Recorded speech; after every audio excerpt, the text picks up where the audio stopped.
ओम साईं राम। आप सभी साईं भक्तों को मेरा प्यार भरा प्रणाम। आशा करती हूँ आप सब ठीक होंगे। प्रिय भक्तों, आपका स्वागत है अपने YouTube चैनल भक्ति आराधना में। आज हम सुनने जा रहे हैं साईं सचरित्र अध्याय 15, जिसमें लेखक हेमाडपंत साईं बाबा की लीला को 3 मुख्य घटनाओं के माध्यम से प्रस्तुत करते हैं। पहला, नारद जी की कीर्तन पद्धति। दूसरा, श्री चोकर को बाबा द्वारा सिखाया गया शुगर फ्री चाय का उपदेश। तीसरा, 2 छिपकलियों के अनोखे मिलन का शुभ संकेत। तो शुरू करते हैं आज का अध्याय। रात का समय, शांत वातावरण और कथा शुरू होते ही मन भक्ति की गहराई में उतरने लगता है। एक ऐसी जगह जहाँ भक्तों की आंखें बंद होते ही मन साईं के चरणों में बिछ जाता है। एक ऐसी भूमि जहाँ हर श्वास में साईं का नाम, हर धड़कन में साईं का आशीर्वाद छिपा है, और उस भूमि का नाम शिरडी। आज की कथा हमें उस समय में ले जाती है जहाँ देव ऋषि नारद की कीर्तन परंपरा और साईं बाबा की दिव्य शिक्षाएं एक ही सूत्र में बंधकर भक्तों को आध्यात्मिक अमृत पिलाती है। यह कथा सिर्फ सुनी नहीं जाती, यह कथा महसूस होती है। यह कथा हृदय को हिलाती है। यह कथा आत्मा को जागृत करती है। तो आइए मिलकर डुबकी लगाएं इस अध्याय की अलौकिक अनुभूति में, जहाँ कीर्तन बनता है साधना और नाम स्मरण बनता है मुक्ति का मार्ग। हेमाडपंत जी, जो साईं बाबा के साक्षात सेवक और उनके लीला कथाकार थे, इस अध्याय में बताते हैं कि आध्यात्मिक मार्ग पर चलने के लिए सबसे सरल और सीधे रास्ते का नाम है कीर्तन और नाम स्मरण। वे कहते हैं, जो साधक वेद, शास्त्रों और योग में गहराई तक नहीं जा सकता, उसके लिए भगवान का नाम ही सर्वोच्च साधना है। यही संदेश प्राचीन काल से देव ऋषि नारद देते आए थे। नारद जी कोई साधारण ऋषि नहीं थे। वे देवताओं के दूत थे, संगीत के उपासक थे और भक्ति मार्ग के मार्गदर्शक थे।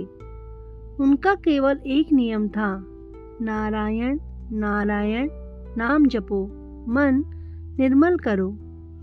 नारद जी जहाँ भी जाते, उनकी वीणा महती में से निकली हुई ध्वनि वातावरण को पवित्र कर देती।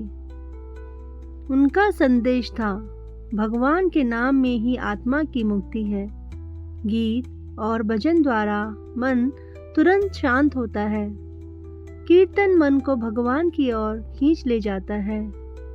नाम स्मरण के बिना कोई भी साधना पूर्ण नहीं हो सकती।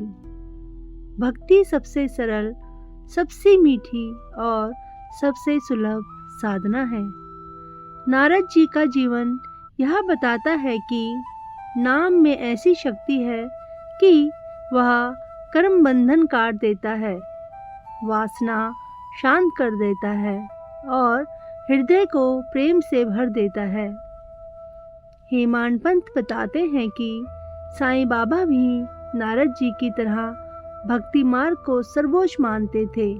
वे हमेशा भक्तों से कहते, बोलते रहो, मेरे नाम का जप करते रहो, यही मार्ग तुम्हें सही दिशा देगा। साईं बाबा स्वयं मस्जिद में बैठे रहते, पर भजन, कीर्तन, आरती सबका स्वागत करते। उनका उद्देश्य यही था कि लोगों के मन में ईश्वर का स्मरण जगता रहे। वे कहते, कोई भी भाषा हो, ईश्वर एक ही है। कीर्तन भगवान के सीधे हृदय से संवाद है। जितना जपोगे उतनी शांति पाएंगे। नाम स्मरण से कष्ट स्वतः दूर होते हैं और जो नाम में लीन हो जाए उसे जीवन में कोई भय नहीं होता। उनकी एक ही बात थी, मन को भगवान की ओर मोड़ो, मैं तुम्हारे साथ हूँ। शिरडी की सुबह हो या रातें, हर क्षण भक्ति और प्रेम से भरा होता था। कोई ढोलक बजा रहा होता, कोई ताली बजा रहा होता, कोई साईं नाम का जप कर रहा होता।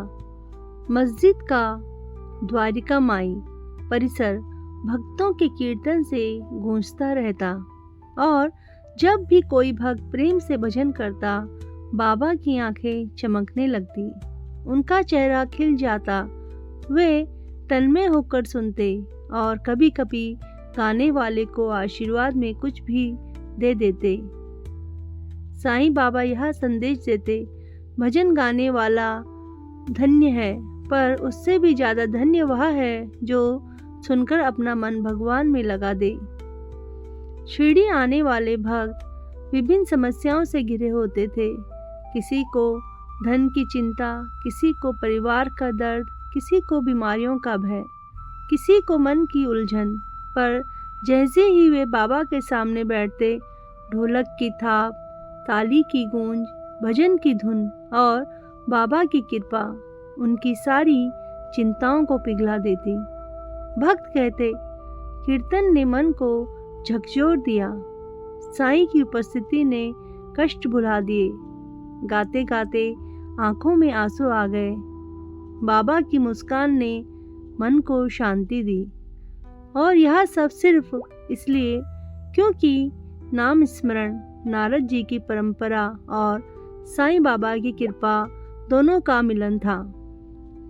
एक दिन एक भक्त ने बाबा से पूछा, बाबा, भगवान का नाम लेने से कैसे लाभ मिलता है? बाबा ने शांत स्वर में कहा, जिस प्रकार हवा को नहीं देख सकते पर उसका स्पर्श महसूस करते हो, उसी तरह नाम की शक्ति देखती नहीं पर मन को छू लेती है। उन्होंने आगे कहा, नाम मन का बोझ हल्का करता है, नाम क्रोध को शांत करता है, नाम चिंता को मिटा देता है, नाम आत्मा को पवित्र करता है, नाम साधना को सरल बनाता है। नारद जी कहते थे, भक्ति वह पुल है जो भगवान और भक्त को जोड़ देता है। साईं बाबा कहते थे, नाम वह नाव है जो जीवन के सागर को पार करा देती है। ये दोनों बातें एक ही बात को कहती हैं। भक्ति मार्ग सबसे सरल, सबसे मधुर और सबसे शक्तिशाली मार्ग है। इस अध्याय का मुख्य संदेश है, कीर्तन करो, गायन करो, ताली बजाओ, भगवान का नाम जपो, प्रेम से भजन सुनो और अपने मन को ईश्वर की ओर मोड़ो। यही जीवन का वास्तविक आनंद है। प्रिय भक्तों, अब हम साईं सचित्र अध्याय 15 की दूसरी कथा श्री चौकार की शक्कर रहित चाय और साईं बाबा का संयम चमत्कार सुनने जा रहे हैं, तो आप ध्यानपूर्वक सुने। आज की यह कथा सिर्फ एक साधारण घटना नहीं, यह साईं बाबा की वह शिक्षा है जो जीवन में छिपे बड़े बड़े रहस्यों को उजागर कर देती है। यह कहानी है साईं बाबा के प्रेम, उनके मार्गदर्शन और संयम की गहरी सीख की। शिरडी में उस दिन सुबह का समय था। धूप हल्की थी, मन सुहानी हवा चल रही थी और द्वारिका माई के सामने भक्त धीरे धीरे इकट्ठा हो रहे थे। धूनी की अग्नि शांत होकर संत स्वरूप बाबा के सम्मुख अपनी लौ फैला रही थी। बाबा आराम से बैठकर भक्तों को आते जाते देख रहे थे। तभी दूर से एक व्यक्ति आता दिखाई दिया। साधारण कपड़े, चेहरे पर मधुर मुस्कान और हाथ में एक छोटा सा पोटला। उस व्यक्ति का नाम था श्री चोकार। वे मुंबई के एक व्यापारी थे और साईं बाबा के बड़े भक्त। उस समय ठाणे के श्री कोपिनेश्वर मंदिर में श्री दासगुण कीर्तन में श्री साईं बाबा का गुणगान कर रहे थे। श्रोताओं में एक चोलकर नामक व्यक्ति, जो ठाणे के दीवानी न्यायालय में एक अस्थायी कर्मचारी था, भी वहां उपस्थित था। दासगुण का कीर्तन सुनकर वह बहुत प्रभावित हुआ और मन ही मन बाबा को नमन कर प्रार्थना करने लगा कि हे बाबा, मैं एक निर्धन व्यक्ति हूँ और अपने कुटुंब का भरण पोषण भी भली भांति करने में असमर्थ हूँ। यदि मैं आपकी कृपा से विभागीय परीक्षा में उत्तीर्ण हो गया तो आपके श्री चरणों में उपस्थित होकर आपके निमित्त मिश्री का प्रसाद बांटूंगा। भाग्य ने पलटा खाया और चोलकर परीक्षा में उत्तीर्ण हो गया। उसकी नौकरी भी स्थायी हो गई।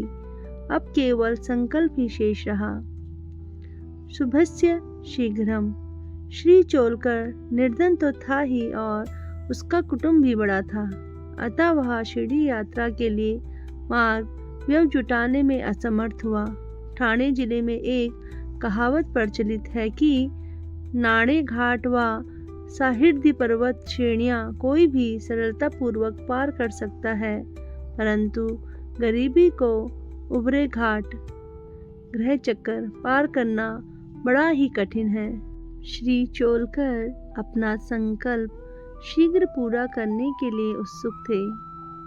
उन्होंने मितव्ययी बनकर अपना खर्च घटाकर पैसा बचाने का निश्चय किया। इस कारण उन्होंने बिना शक्कर की चाय पीना प्रारंभ किया और इस तरह कुछ द्रव्य एकत्रित कर वह शिरडी पहुँचे। उन्होंने बाबा का दर्शन कर उनके चरणों पर गिरकर नारियल भेंट किया तथा अपने संकल्पानुसार श्रद्धा से मिश्री वितरित की और बाबा से बोला कि आपके दर्शन से मेरे हृदय को अत्यंत प्रसन्नता हुई है। मेरी समस्त इच्छाएं तो आपकी कृपा दृष्टि से उसी दिन पूर्ण हो चुकी थी। मस्जिद में श्री चोलकर का आतिथ्य करने वाले श्री बापू साहिब जोग भी वहीं उपस्थित थे। जब वे दोनों वहां से जाने लगे तो बाबा जोग से इस प्रकार कहने लगे कि अपने अतिथि को चाय के प्याले में अच्छी तरह शंकर मिलाकर देना। इस अर्थपूर्ण शब्दों को सुनकर श्री चोलकर का हृदय भर आया और उसे बड़ा आश्चर्य हुआ। उनके नेत्रों से अश्रुधाराएं प्रवाहित होने लगी और वे प्रेम से विहील होकर श्री चरणों पर गिर पड़े। श्री जोग को अधिक शक्कर रहित चाय के प्याले अतिथि को दो। यह विचित्र आज्ञा सुनकर बड़ा कौतूहल हो रहा था कि यथार्थ में इसका अर्थ क्या है। बाबा ने उन्हें संकेत किया कि वे शक्कर छोड़ने के गुप्त निश्चय से भली भांति परिचित हैं। बाबा का यह कथन था कि यदि तुम श्रद्धा पूर्वक मेरे सामने हाथ फैलाओगे तो मैं सदैव तुम्हारे साथ रहूँगा। यद्यपि मैं शरीर से यहाँ हूँ, परंतु मुझे 7 समुद्रों के पार भी घटित होने वाली घटनाओं का ज्ञान है। मैं तुम्हारे हृदय में विराजित तुम्हारे अंतरस्थ ही हूँ, जिसका तुम्हारे साथ तथा समस्त प्राणी के हृदय में वास है। उसकी ही पूजा करो। धन्य और सौभाग्यशाली वही है जो मेरे सर्वव्यापी स्वरूप से परिचित है। बाबा ने श्री चोलकर को कितनी सुंदर तथा महत्वपूर्ण शिक्षा प्रदान की। प्रिय भक्तों, अब आती है तीसरी कहानी, 2 छिपकलियों का मिलन। अब हम 2 छिपकलियों की कथा के साथ ही यह अध्याय समाप्त करेंगे। एक बार बाबा मस्जिद में बैठे थे कि उसी समय एक छिपकली चिक-चिक करने लगी।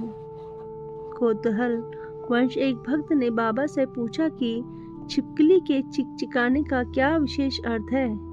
यह शुभ है या अशुभ?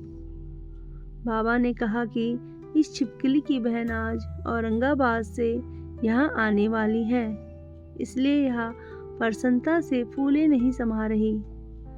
वह भक्त बाबा के शब्दों का अर्थ न समझ सका, इसलिए वह चुपचाप वहीं बैठा रहा। इसी समय औरंगाबाद से एक आदमी घोड़े पर बाबा के दर्शनार्थ आया।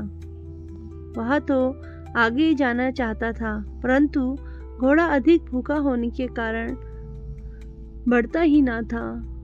तब उसने चना लाने एक थैली निकाली और धूल झटकारने के लिए उसे भूमि पर फटकारा, तो उसमें से एक छिपकली निकली और सबके देखते देखते ही वह दीवार पर चढ़ गई। बाबा ने प्रश्न करने वाले भक्त से ध्यानपूर्वक देखने को कहा। छिपकली तुरंत ही गर्व से अपनी बहन के पास पहुंचने गई।